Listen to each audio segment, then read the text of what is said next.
कि आप लोग थंबनेल पर भी देख चुके होंगे कि यह प्रकाश का प्रवर्तन जो चैप्टर है क्लास 10th फिजिक्स का, उसका दूसरा भाग है।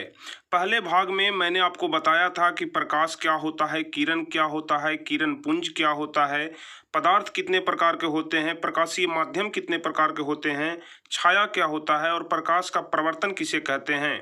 इन सभी चीज़ों के बारे में मैंने आपको पार्ट 1 वाले वीडियो में विस्तार से समझाया था। आज हम आपको पार्ट 2 मतलब फिजिक्स क्लास 10th का जो प्रकाश का प्रवर्तन चैप्टर है उसके भाग दूसरे में हम लोग चलेंगे। जहाँ तक पढ़ाए थे उसके आगे से हम लोग इसके बारे में विस्तार से अध्ययन करेंगे। तो यदि अभी तक आप पहला वाला वीडियो नहीं देखे हैं तो पहले हम आपको सजेस्ट करते हैं कि जाकर के पहला वाला वीडियो देख लीजिए, पार्ट 1 देख लीजिए।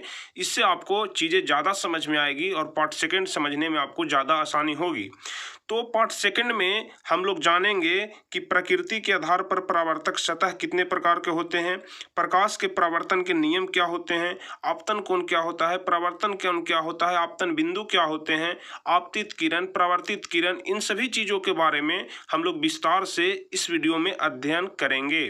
तो चलिए हम वीडियो को स्टार्ट करते हैं। पिछले वीडियो में मैंने यहाँ तक आपको बता दिया था, तो आज हम आपको बताएंगे कि प्रकृति के आधार पर परावर्तक सतह कितने प्रकार के होते हैं। तो सबसे पहले हम आपको बता दें कि प्रकृति के आधार पर परावर्तक सतह 2 प्रकार के होते हैं। इसमें नियमित और अनियमित दोनों परावर्तन संभव होते हैं। आप देख सकते हैं यहाँ पर नियमित और अनियमित दोनों परावर्तन संभव इसमें होते हैं। सबसे पहले हम लोग देखेंगे कि नियमित परावर्तन क्या होता है, जिसको अंग्रेजी में रेगुलर रिफ्लेक्शन बोलते हैं। तो नियमित परावर्तन वैसा परिवर्तन जो चिकनी और चमकीली सतह से नियमित रूप से होता है, नियमित परावर्तन कहलाता है।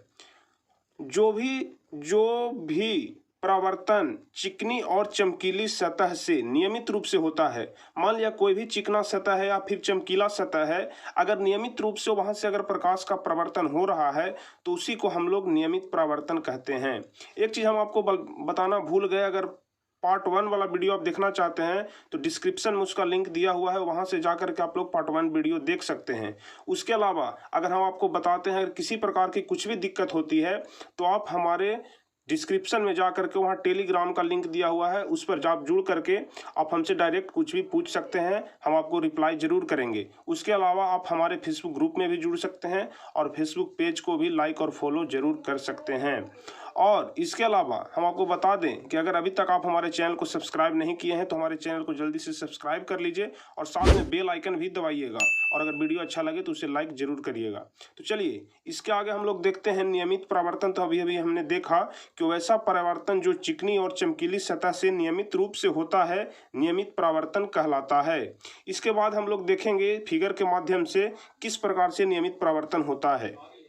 जैसे इसके नीचे आप देख सकते हैं एक चमकीला सतह है, यहाँ से प्रकाश की किरणें आ रही है और इस तरफ रिफ्लेक्ट होकर के जा रही है, यहाँ से प्रकाश की किरणें आ रही है और इस तरफ की ओर जा रही है। तो देख सकते हैं नियमित रूप से प्रकाश आ रही है और परावर्तन होकर के वापस लौट जा रही है, इसी को हम लोग नियमित परावर्तन बोलते हैं। उसके बाद हम लोग देखेंगे अनियमित परावर्तन क्या होता है। तो वैसा परावर्तन जो रुखड़ी और चमकीली सतह से अनियमित रूप से होती है, अनियमित परावर्तन कहलाता है। मतलब वैसा सारे परिवर्तन जो अगर कहीं भी किसी भी वस्तु पर हम रुखड़ा कर देते हैं या फिर वो चमकीला सतह न होता है, उससे अनियमित रूप से होती है। रुखड़ी भी सतह हो गई और चमकीली भी सतह अगर हो जाती है तो उससे प्रकाश का जो परिवर्तन होता है वो अनियमित रूप से होता है।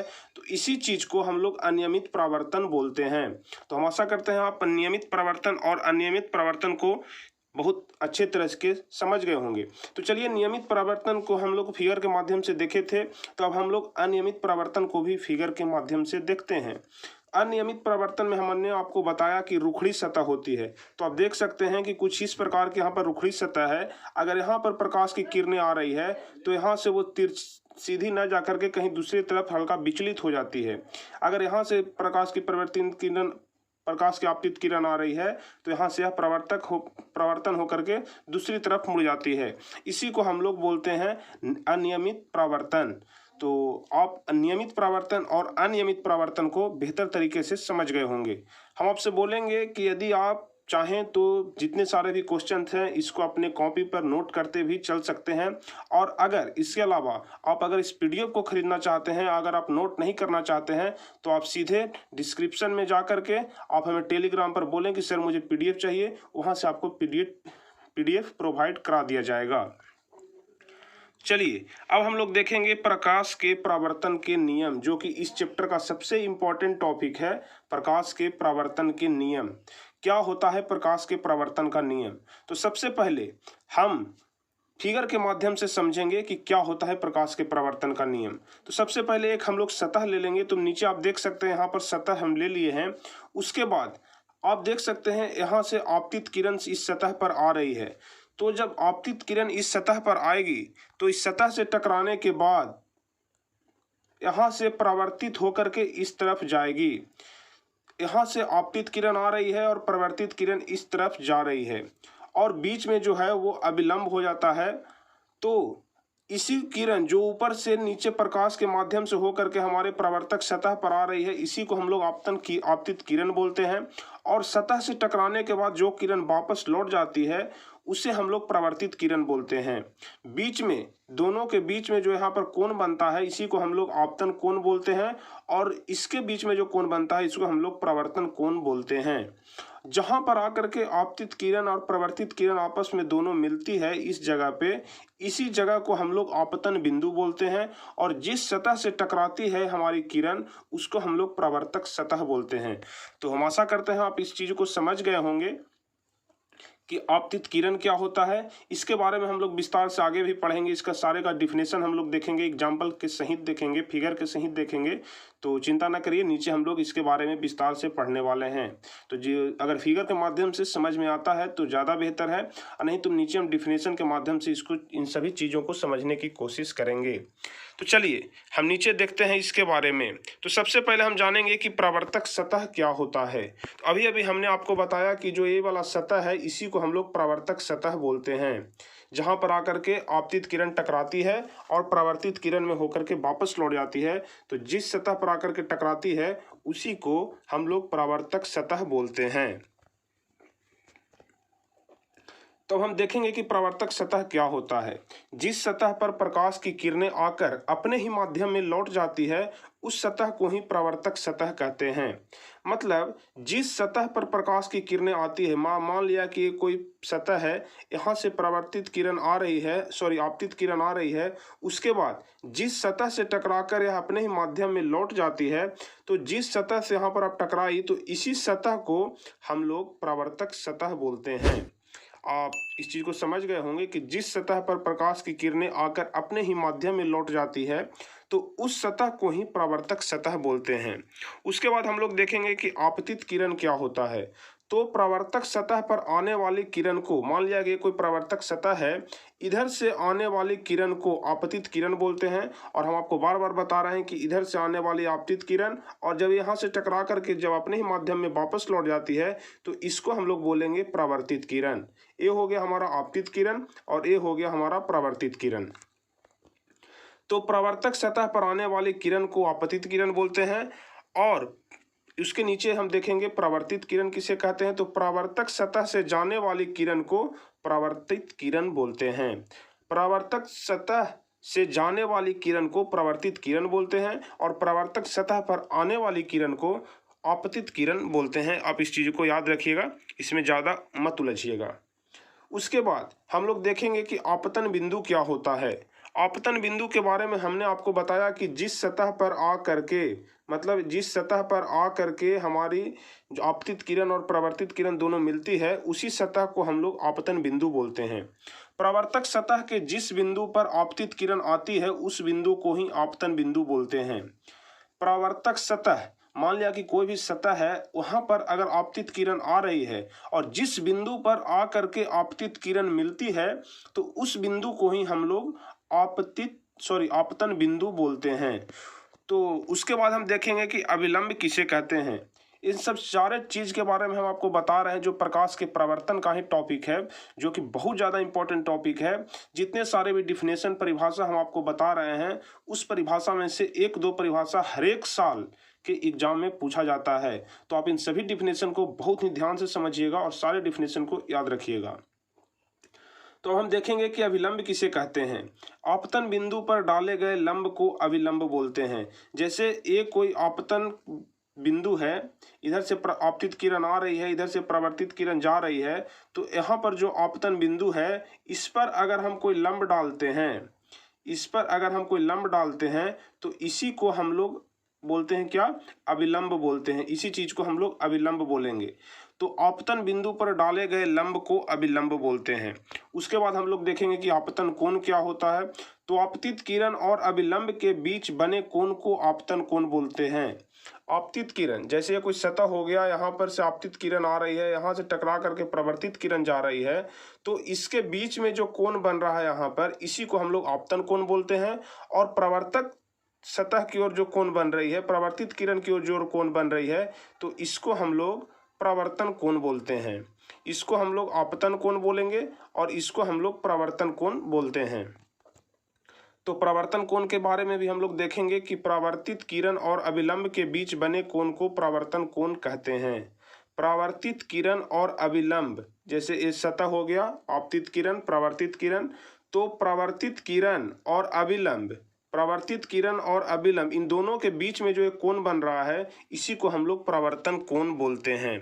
अब चित्र के माध्यम से प्रदर्शित करें कि परावर्तक सतह क्या होता है, आपतित किरण क्या होती है। हम सभी चीज़ों को आप लोगों को हम चित्र के माध्यम से समझाएंगे, क्योंकि चित्र के माध्यम से समझने में ज़्यादा आसानी होती है। और अगर डिफिनेशन एग्जाम में आता है तो आप वहाँ पर चित्र भी जरूर बनाएंगे, क्योंकि एग्जामिनर जो कॉपी चेक करता है, अगर वो चित्र के साथ देखता है आपके क्वेश्चन आंसर को, तो वो फुल मार्क्स देने का प्रयास करता है। इसलिए आप चित्र के माध्यम से अब इसे समझेंगे। तो देखेंगे सबसे पहले हम लोग परावर्तक सतह को, आपतित किरण को, प्रवर्तित किरण, आपतन बिंदु, अभिलंब, आपतन कोण और प्रवर्तन कोण, सभी चीजों को हम लोग चित्र के माध्यम से समझेंगे। तो सबसे पहले हम लोग देखेंगे परावर्तक सतह। तो एक परावर्तक सतह में सिर्फ एक सिंपल सा सतह होता है, जिसमें जहां पर आकर के आपतित किरण और प्रवर्तित किरण दोनों मिलती है। अभिलंब जहां पर होता है, जहां पर आपतन बिंदु होता है, तो उसी जगह को हम लोग परावर्तक सतह बोलते हैं। आपतित किरण क्या होती है, तो जो ये परावर्तक सतह हो गया, इस पर अगर कोई किरण आ रही है तो इसी को हम लोग आपतित किरण बोलते हैं। परावर्तित सतह से टकराने के बाद अगर कोई किरण जा रही है तो इसको हम लोग प्रवर्तित किरण बोलते हैं। जहां पर आकर के दोनों किरण जिस सतह पर आकर के मिल रही है, तो उस सतह को हम लोग आपतन बिंदु बोलते हैं। आपतित किरण और सतह के बीच जो कोण बन रहा है, उसको हम लोग बोलेंगे क्या, जैसे आपतित किरण और ये जो सतह हो गया, इसके बीच में जो कोण बन रहा है, इसको आपतन कोण। और प्रवर्तित किरण और सतह, इसके बीच में जो कोण बन रहा है, इसको हम लोग प्रवर्तन कोण बोलेंगे। तो आप चित्र के माध्यम से भी देख सकते हैं, प्रवर्तक सतह हो गया, आपतित किरण हो गया, प्रवर्तित किरण हो गया, आपतन बिंदु हो गया जहां पर आकर के मिल रहा है। उसके बाद हम नीचे देखेंगे अभिलंब क्या होता है, आपतन कोण क्या होता है और प्रवर्तन कोण क्या होता है। सभी चीज़ों के बारे में हमने आपको विस्तार से बताया। तो हम आशा करते हैं सारे चीज़ के बारे में आप आसानी से समझ गए होंगे। इन चीज़ों को आप घर पर 2-3 बार देखने का प्रयास करिएगा, तो आपको चीज़ें बहुत आसानी से समझ में आ जाएगी। आपको किसी प्रकार की कोई भी दिक्कत नहीं रहेगी। बस एक चित्र के माध्यम से समझने का कोशिश करिएगा, तो आपको बहुत आसानी से ये चीज़ समझ में आ जाएगी। उसके बाद यहाँ पर देखिए कुछ क्वेश्चन भी है, जिसमें हम आपसे पूछे हैं, आपको बताना है कि यह कौन सा भाग है, सभी भाग का नाम लिखना है। देखिए, हम हर एक क्वेश्चन को घुमा फिरा करके आपके सामने रखते हैं, जिससे कि आपको सभी चीज़ें आसानी से दिमाग में अट जाए और सभी चीज़ों को आप आसानी से समझ सके। इसलिए आप अगर हो सके तो आप एक PDF जरूर खरीदिएगा। ज़्यादा कीमत नहीं है इसका, मात्र 10 रुपये कीमत है। तो आप इसे ज़रूर खरीद लीजिएगा, क्योंकि जितना 80 पेज का PDF है, तो इसको कॉपी पर लिखना उतना आसान नहीं है। अगर PDF अगर आप खरीद लेते हैं, अगर वहाँ से आप पढ़ते हैं, अगर हम आपको जिस तरह से पढ़ाते हैं, अगर सामने आपका PDF रहेगा, तो वहाँ से चीज़ें आपको ज़्यादा समझ में आएगी। तो चलिए, इसके बाद हम लोग सभी चीज़ का नाम लिखना है। तो ये सभी चीज़ के नाम हम देख लेते हैं एक बार फिर से, जिससे कि आपको फिर से एक बार रिवाइज हो जाए। ये हो गया आपका प्रवर्तक सतह। आपतित किरण, उधर से जो किरण आ रही है आपतित किरण, जो यहाँ से टकराने के बाद जो किरण जा रही है प्रवर्तित किरण, बीच में जो लंब है उसको अभिलंब बोलते हैं। यहाँ पर जो कोण बन रही है उसको आपतन कोण बोलेंगे। यहाँ पर जो कोण बन रही है उसको प्रवर्तन कोण बोलेंगे। सभी चीज़ें यहाँ पर कन्फर्म है, सभी चीज़ें को आप समझ चुके होंगे। तो चलिए अब आगे बढ़ते हैं, प्रकाश के प्रवर्तन के नियम। तो प्रकाश के परावर्तन के कितने नियम होते हैं? तो आपको हम बता दें कि प्रकाश के परावर्तन के 2 नियम होते हैं। इस नियम के अनुसार आपतित किरण, परावर्तित किरण और आपतन बिंदु तीनों एक ही लंब में होते हैं, एक ही तल में होते हैं। पहला नियम कहता है कि आपतित किरण, प्रकाश के परावर्तन के पहले नियम के अनुसार आपतित किरण, परावर्तित किरण और आपतन बिंदु पर डाला गया लंब तीनों एक ही तल में होते हैं। जैसे एक प्रवर्तक सतह हो गया जिस पर आपतित किरण, परावर्तित किरण और आपतन बिंदु पर डाला गया लंब तीनों एक ही तल में होते हैं। मतलब सतह तो एक ही है, इस पर आपतित किरण भी है, परावर्तित किरण भी है और अभिलंब भी है, तो तीनों एक ही तल में है। तो इसलिए प्रकाश का जो परावर्तन है उसका पहला नियम कहता है कि आपतित किरण, परावर्तित किरण और प्रवर्तक सतह या आपतन बिंदु पर डाला गया लंब तीनों एक ही तल में होते हैं। और दूसरा नियम कहता है कि इस नियम के अनुसार आपतन कोण परावर्तन कोण के बराबर होता है यदि आपतन कोण को I से सूचित करते हैं, देख सकते हैं यहाँ पर I से, तथा परावर्तन कोण को R से सूचित किया जाए तो कोण I बराबर कोण R होता है। जैसे आपको हम चित्र के माध्यम से यहाँ पर बताएंगे, जैसे ये कोई सतह हो गया, यहाँ पर आपतित किरण हो गया, यहाँ पर परावर्तित किरण हो गया। तो आपको हम पहले भी बताए हैं कि आपतित किरण और परावर्तक सतह के बीच में जो कोण बनता है इसी को हम लोग बोलते हैं आपतन कोण। ठीक है, आपतन कोण, और इसको बोलते हैं हम लोग परावर्तन कोण।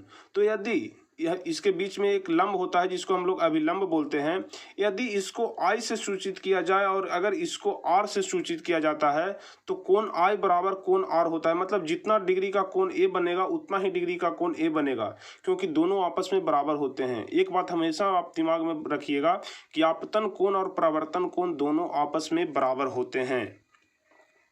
चलिए एक क्वेश्चन हम लोग यहाँ पर सोल्व कर लेंगे। ऐसे तो नीचे बहुत सारे क्वेश्चन दिए गए हैं जिसको आप PDF के माध्यम से भी समझिएगा। तो हम एक दो क्वेश्चन को हल करके आपको हम दिखा देते हैं किस प्रकार से क्वेश्चन को सोल्व करना है, क्योंकि एग्जाम में क्वेश्चन भी बहुत सारे आते हैं जहाँ पर कि आपको बनाना रहता है। तो चलिए, यदि कोई आपतित किरण प्रवर्तक सतह से 35 डिग्री के कोण पर आती है, जैसे आप देख सकते हैं यहाँ पर प्रवर्तक सतह है और यहाँ पर आपतित किरण है, यहाँ पर यह 35 डिग्री के कोण बना रही है, तो बताए आपतन कोण का मान कितना होगा। तो आपतन कोण का मान पूछ रहा है। जैसे यहाँ पर आपतित किरण का मान दिया हुआ है और आपको आपतन कोण का मान बताना है, इसका मान आपको बताना है इसका मान, इसका विचलन कोण ज्ञात करें। आपको दोनों चीज दिया हुआ है, ठीक है, आपतन कोण कितना होगा और इसका विचलन कोण कितना होगा। तो हम बहुत सिंपल तरीका से इसको समझेंगे। किस प्रकार से समझेंगे, चलिए हम आपको बताते हैं। सबसे पहले हम एक यहाँ पर प्रवर्तक सतह ले लेंगे, यहाँ पर आपतित किरण, प्रवर्तित किरण और ये अभिलंब हो गया। इसका मान हमको दिया हुआ है 35 डिग्री, इसका मान हमको 35 डिग्री दिया हुआ है। तो आप जानते हैं कि जब यहाँ पर लंब डाला हुआ है तो ये पूरा 90 डिग्री का होगा, यहाँ से यहाँ तक ये पूरा 90 डिग्री का होगा। जब ये 35 डिग्री का हो गया, जब ये 35 डिग्री का हो गया तो अगर ए पूरा 90 डिग्री है, इसमें ए अगर 35 डिग्री है तो ए वाला जो कोण होगा आपतन कोण, तो 90 माइनस 35, 90 में से अगर 90 में से अगर हम 35 घटाएंगे तो यहाँ पर 55 बच जाएगा। तो ए वाला कोण तो हम बहुत ही आसानी से निकाल लेंगे कि अगर ये 35 डिग्री है तो ए वाला कोण हमारा 55 डिग्री होगा। लेकिन हमें पूछ रहा है कि विचलन कोण क्या होता है। तो हम लोग देखेंगे, आपतन कोण हमको दिया हुआ है कितना, 55 डिग्री हमको आपतन कोण दिया हुआ है। और आप जानते हैं कि आपतन कोण को I से सूचित किया जाता है। हमने आपको पहले भी बताया कि आपतन कोण को I से सूचित किया जाता है। तो विचलन कोण का मान होता है 180 माइनस 2I। विचलन कोण का मान क्या होता है, 180 माइनस 2I, क्योंकि पूरा जो होता है वो 180 डिग्री का एंगल बनता है, इस पर पूरा 180 डिग्री का एंगल बनता है। तो आपतन कोण, विचलन कोण निकालने के लिए हम लोग 180 माइनस 2I करेंगे, तो 180 माइनस 2 गुना, और I का मान हमको यहाँ पर 55 डिग्री दिया हुआ है पहले से। आपतन कोण का मान आप देख सकते हैं यहाँ पर 55 डिग्री हमको दिया हुआ है। तो 180 माइनस 2 गुना 55 करेंगे तो 180 माइनस 55 में अगर हम 2 से गुना करते हैं तो 110 होता है। तो 180 माइनस 110 बराबर 70 डिग्री। मतलब विचलन कोण का जो मान आया वो हमारा 70 डिग्री आया। तो बस इतना ही सिंपल रहता है, ज़्यादा हार्ड क्वेश्चन नहीं रहता है। तो थोड़ा सा भी अगर आप ध्यान देते हैं तो इन सभी चीज़ों को आप बहुत ही आसानी से समझ पाइएगा। चलिए एक क्वेश्चन और हम आपको दिखाते हैं बना करके किस प्रकार से निकाला जाता है विचलन कोण। यहाँ पर आपतन कोण का मान 70 डिग्री दिया हुआ है, 70 डिग्री दिया हुआ है, तो आपको विचलन कोण का मान ज्ञात करना है। तो कि विचलन कोण का मान कितना होगा, तो जानते हैं विचलन कोण बराबर 180 माइनस 2i होता है। तो 180 माइनस 2 गुना 180 हो गया माइनस 2 गुना, अगर विचलन कोण का मान यहाँ पर कितना दिया हुआ है 70 डिग्री दिया हुआ है, तो 180 माइनस 2 गुना 70 हो गया। तो 70 में 2 से गुना करते हैं तो 140 होता है। तो 180 माइनस 2 में 70 से गुना करें तो 140 आया। तो 180 में से 140 जाएगा तो हमारा 40 आंसर आ जाएगा। मतलब विचलन कोण का मान यहाँ पर 40 डिग्री हुआ। इसके बाद हम आगे देखेंगे इसके आगे, तो इसके आगे भी आपको बहुत सारे क्वेश्चन दिए हुए हैं जिसको आप आसानी से घर पर बना सकते हैं, प्रैक्टिस कर सकते हैं। अगर आप पीडीएफ खरीद लेते हैं तो इन सारे क्वेश्चन को आप घर पर बनाने का कोशिश करिएगा और बनाइएगा। अब आपको हम बताते हैं कि विचलन कोण क्या होता है, क्योंकि ऊपर में हम आपको विचलन कोण निकालने के बारे में बताए, तो अब हम आपको बताएंगे कि विचलन कोण क्या होता है। तो चलिए देखते हैं विचलन कोण किसे कहते हैं। तो विचलन कोण के बारे में हम लोग जानेंगे। जैसे देख सकते हैं यहाँ पर लिखा हुआ है, आपतित किरण के बढ़ाए गए भाग से परावर्तित किरण तक जो कोण बनता है उसे विचलन कोण कहा जाता है। कहने का मतलब हुआ, अगर ये कोई प्रवर्तक सतह है, अगर यहाँ से कोई आपतित किरण आ रही है, ये प्रवर्तित किरण है, तो बोल रहा है कि आपतित किरण के बढ़ाए गए भाग से, मतलब अगर आपतित किरण को हम नीचे की तरफ अगर इस तरफ बढ़ाते हैं तो आपतित किरण के बढ़ाए गए भाग से परावर्तित किरण तक, मतलब अगर ये बढ़ाया गया भाग है तो यहाँ से लेकर के परावर्तित किरण तक, मतलब यहाँ से यहाँ तक का जो कोण होता है इसी को हम लोग विचलन कोण कहते हैं, क्योंकि ये परावर्तित किरण है, ये आपतित किरण है।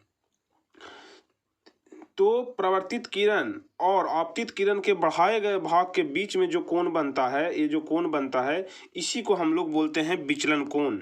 घड़ी की दिशा में अगर बात करते हैं तो विचलन कोण बराबर होता है 180 प्लस 2i।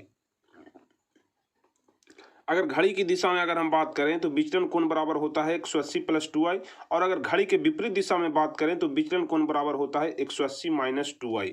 तो हम आशा करते हैं आपको यहाँ पर प्रकाश के नियम जो होते हैं, आपतित किरण, परावर्तित किरण, आपतन कोण, परावर्तन कोण, आपतन बिंदु, अभिलंब, विचलन कोण, इन सभी चीज़ों के बारे में आप बहुत ही सरल भाषा में समझ चुके होंगे। अगर इसके अलावा भी अगर आपको किसी प्रकार की दिक्कत रहती है, किसी प्रकार की परेशानी रहती है, तो आप सीधे हमसे टेलीग्राम के माध्यम से पूछ सकते हैं। अब हम इसके आगे आपको बताएंगे कि वस्तु किसे कहते हैं, वस्तु क्या होता है। वस्तु जिसको अंग्रेजी में ऑब्जेक्ट भी बोला जाता है। तो इसका डिफिनेशन हम लोग देखेंगे कि जब दो या दो से अधिक आपतित किरणें किसी बिंदु पर मिलती है या मिलती हुई प्रतीत होती है तो उस बिंदु को वस्तु कहा जाता है। यह दो प्रकार का होता है जिसके बारे में हम लोग नीचे पढ़ेंगे। तो जब दो या दो से अधिक आपतित किरण किसी बिंदु पर मिलती है, जैसे अगर मान लिया कि ये कोई बिंदु है, यहाँ पर अगर दो आपतित किरण आकर के मिल रही है, यहाँ पर दो आपतित किरण आकर के मिल रही है या मिलती हुई प्रतीत भी हो रही है, जैसे देखने में लग रहा है कि यहाँ पर दो आपतित किरण आ रही है, दो किरण आ रही है, तो आकर के मिलती है या मिलती हुई प्रतीत होती है, दोनों केस में हम लोग उसी चीज को जो प्रतीत होती है उस बिंदु को वस्तु कहा जाता है, जिस बिंदु पर वो आकर के मिल रही है। यह दो प्रकार का होता है, तो दोनों प्रकार के बारे में हम लोग नीचे पढ़ेंगे। एक होता है काल्पनिक, जिसको हम लोग आभासी भी बोलते हैं, और दूसरा होता है प्रतिबिंब, जिसको अंग्रेजी में इमेज बोलते हैं। तो सबसे पहले हम लोग देखेंगे वास्तविक क्या होता है, और हम आपको गलत बताए। पहला होता है वास्तविक वस्तु और दूसरा होता है काल्पनिक वस्तु। तो वास्तविक वस्तु होता है पहला और दूसरा होता है काल्पनिक वस्तु। तो पहले हम लोग वास्तविक वस्तु के बारे में पढ़ेंगे, जिसको अंग्रेजी में रियल ऑब्जेक्ट बोलते हैं, और दूसरा काल्पनिक या आभासी वस्तु होता है जिसको हम लोग वर्चुअल ऑब्जेक्ट भी बोलते हैं। तो चलिए हम लोग चित्र के माध्यम से समझेंगे। अगर यहाँ से कोई भी प्रकाश की किरण आ रही है और इस बिंदु पर मिलती हुई प्रतीत हो रही है और यहाँ से वापस जा रही है, तो इसको हम लोग वास्तविक वस्तु बोलते हैं। लेकिन अब हम मिरर के सामने यदि हम खड़ा होते हैं, मिरर को अगर हम बीच में रखते हैं, तो यहाँ पर परावर्तक सतह है, यहाँ पर कोई किरण आ रही है और नीचे की तरफ अगर जा रही है, और जैसे देखने में हमको लग रहा है कि मिरर के पीछे हमारी एक किरण मिलती हुई प्रतीत हो रही है, मतलब हम सिर्फ कल्पना कर सकते हैं कि जो किरण मिल रही है वो हमारे मिरर के पीछे मिल रही है, हमारी परावर्तक सतह के पीछे मिल रही है, तो इसको हम लोग काल्पनिक वस्तु बोलते हैं। मतलब वस्तु दो प्रकार के होते हैं, एक होता है वास्तविक वस्तु और दूसरा होता है काल्पनिक वस्तु। इसके बाद हम पढ़ेंगे प्रतिबिंब क्या होता है। जब दो या दो से अधिक परावर्तित किरणें किसी बिंदु पर मिलती है या मिलती हुई प्रतीत होती है तो उस बिंदु को प्रतिबिंब कहा जाता है। यह दो प्रकार के होते हैं, काल्पनिक या आभासी प्रतिबिंब और दूसरा होता है वास्तविक प्रतिबिंब। जब दो या दो से अधिक परावर्तित किरणें किसी बिंदु पर मिलती है या मिलती हुई प्रतीत होती है तो उस बिंदु को प्रतिबिंब कहा जाता है। यह दो प्रकार के होते हैं, वास्तविक प्रतिबिंब और काल्पनिक प्रतिबिंब। वस्तु के बारे में भी जब हम लोग पढ़े तो उसमें दो प्रकार का हुआ, वास्तविक वस्तु और दूसरा हुआ काल्पनिक वस्तु। यहाँ पर हो जाएगा काल्पनिक प्रतिबिंब और यहाँ पर हो जाएगा वास्तविक प्रतिबिंब। तो चित्र के माध्यम से आप लोग समझ लेंगे यहाँ पर कि वास्तविक प्रतिबिंब क्या होता है और काल्पनिक प्रतिबिंब क्या होता है। वस्तु वाला ही केस इसमें भी है। यहाँ पर हमको मिलती हुई एकदम साफ दिखाई पड़ रही है कि इस वस्तु पर आकर के हमारी किरणें मिल रही है, प्रतिबिंब मिल रही है, तो इसको हम लोग वास्तविक प्रतिबिंब बोलेंगे। और यहाँ इस केस में हम लोग देखेंगे कि पीछे की तरफ मिल रही है डॉट डॉट के माध्यम से, तो इसको हम लोग काल्पनिक प्रतिबिंब बोलते हैं। अब यहाँ पर क्वेश्चन हो रहा है कि क्या काल्पनिक वस्तु का वास्तविक प्रतिबिंब संभव है या नहीं। ऑब्जेक्टिव क्वेश्चन में हमेशा पूछ देता है कि क्या काल्पनिक वस्तु का जो वास्तविक प्रतिबिंब होता है वह संभव है या नहीं है। तो जी हाँ, यह बिल्कुल संभव है। काल्पनिक वस्तु का भी वास्तविक प्रतिबिंब बन सकता है। यहाँ पर चित्र के माध्यम से आप समझ लेंगे किस प्रकार से काल्पनिक वस्तु का वास्तविक प्रतिबिंब बन सकता है। और इसके बाद हम लोग देखेंगे कि प्रतिबिंब क्या होता है, क्योंकि इतनी देर से हम प्रतिबिंब के एक शब्द जो है इसके बारे में हम लोग बार बार बोल रहे हैं, तो हम पहले जान लेते हैं कि प्रतिबिंब होता क्या है। तो किसी प्रकाश स्रोत से आ रही प्रकाश की किरणें परावर्तन या अपवर्तन के बाद जिस बिंदु पर मिलती है या मिलती हुई प्रतीत होती है तो उस बिंदु को उस वस्तु का प्रतिबिंब कहते हैं। इस चीज को आप ध्यान रखिएगा, उस बिंदु को उस वस्तु का प्रतिबिंब कहते हैं। मान लिया कि कोई भी प्रकाश स्रोत है, जैसे यहाँ पर कोई प्रकाश स्रोत है, यहाँ से प्रकाश की किरणें आ रही है और जिस सतह पर या जिस बिंदु पर मिल रही है या मिलती हुई प्रतीत भी हो रही है, तो जिस बिंदु पर मिल रही है तो उस बिंदु को ही उस वस्तु का प्रतिबिंब बोलते हैं। मतलब कोई भी वस्तु है उसका प्रतिबिंब बोलते हैं। यह दो प्रकार के होते हैं, वास्तविक प्रतिबिंब होता है और दूसरा होता है काल्पनिक प्रतिबिंब। जैसा कि हमने आपको ऊपर बताया, तो किसी प्रकाश स्रोत से आ रही प्रकाश की किरणें परावर्तन या अपवर्तन के बाद जिस बिंदु पर मिलती है उस बिंदु को उस वस्तु का वास्तविक प्रतिबिंब कहते हैं। तो वास्तविक प्रतिबिंब का अगर डिफिनेशन आता है, क्योंकि बहुत ज़्यादा इंपॉर्टेंट है ये सब चीज़, ये सब डिफिनेशन जो है इसको आप बहुत ही अच्छे से याद कर लीजिएगा, समझ लीजिएगा, जिससे कि एग्जाम में न छूटे। तो वास्तविक प्रतिबिंब किसी प्रकाश स्रोत से आ रही प्रकाश की किरणें परावर्तन या अपवर्तन के बाद जिस बिंदु पर मिलती है उस बिंदु को उस वस्तु का वास्तविक प्रतिबिंब बोलते हैं। और दूसरा हम लोग देखेंगे काल्पनिक प्रतिबिंब, या जिसको हम लोग आभासी प्रतिबिंब भी बोलते हैं। तो किसी प्रकाश स्रोत से आ रही प्रकाश की किरणें परावर्तन या अपवर्तन के बाद जिस बिंदु पर मिलता हुआ प्रतीत होता है तो उस बिंदु को हम लोग उस वस्तु का काल्पनिक प्रतिबिंब बोलते हैं। डिफिनेशन हम एक बार फिर से पढ़ दे रहे हैं, आप लोग ध्यान से सुनिएगा और समझिएगा। किसी प्रकाश स्रोत से आ रही प्रकाश की किरणें परावर्तन या अपवर्तन के बाद, या तो वो परावर्तन हो जाए या फिर वो अपवर्तन हो जाए, दोनों में से कुछ भी, परावर्तन या अपवर्तन कुछ भी, जिस बिंदु पर मिलता हुआ प्रतीत होता है, मतलब अगर यहाँ पर मिलता हुआ प्रतीत हो रहा है तो उस बिंदु को उस वस्तु का काल्पनिक प्रतिबिंब बोलते हैं। तो आप वास्तविक प्रतिबिंब और काल्पनिक प्रतिबिंब के बारे में आप लोग बहुत ही अच्छी तरह से समझ गए होंगे।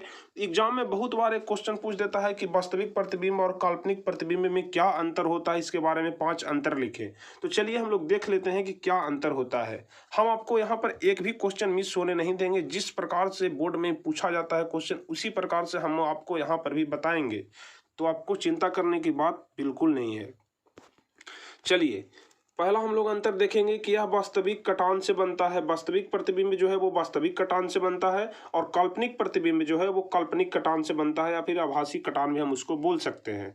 दूसरा हम लोग देखेंगे कि यह हमेशा उल्टा होता है। आप एक बात हमेशा याद रखिएगा, वास्तविक प्रतिबिंब हमेशा उल्टा होता है, जबकि काल्पनिक जो प्रतिबिंब होता है वह हमेशा सीधा होता है।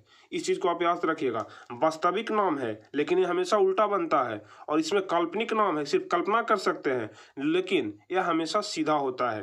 वास्तविक प्रतिबिंब को पर्दे पर उतारा जा सकता है, लेकिन काल्पनिक प्रतिबिंब को पर्दे पर नहीं उतारा जा सकता है।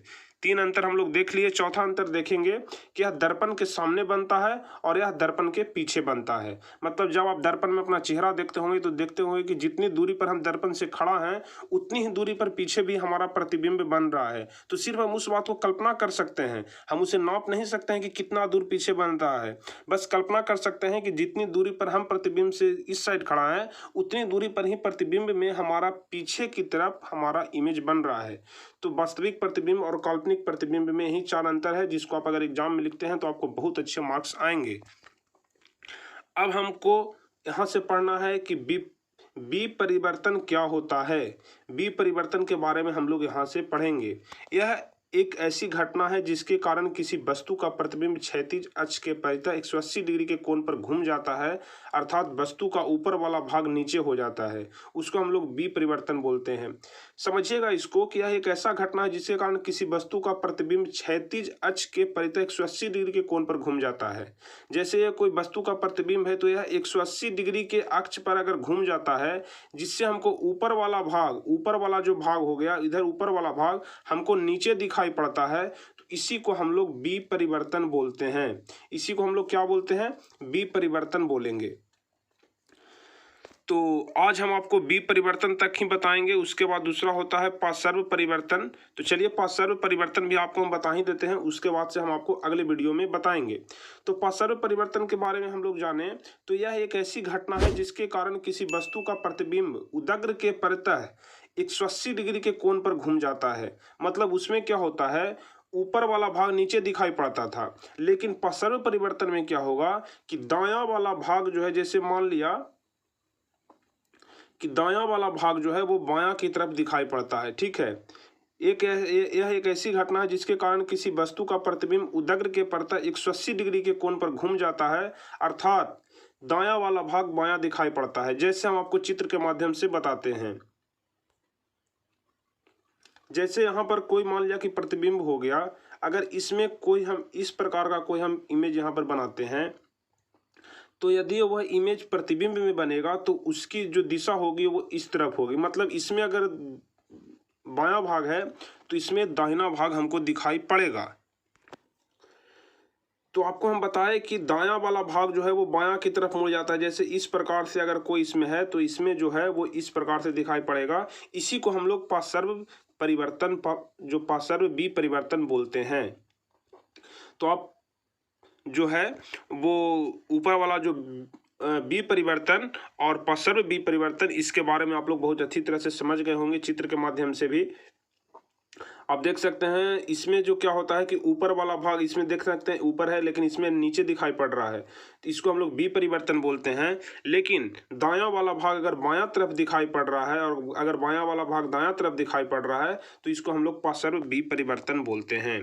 तो आज के वीडियो में सिर्फ हम इतना ही जानेंगे और अगले वीडियो में हम लोग प्रकाश पुंज से शुरू करेंगे और नीचे की तरफ बढ़ेंगे जहां तक हम हो सकता है।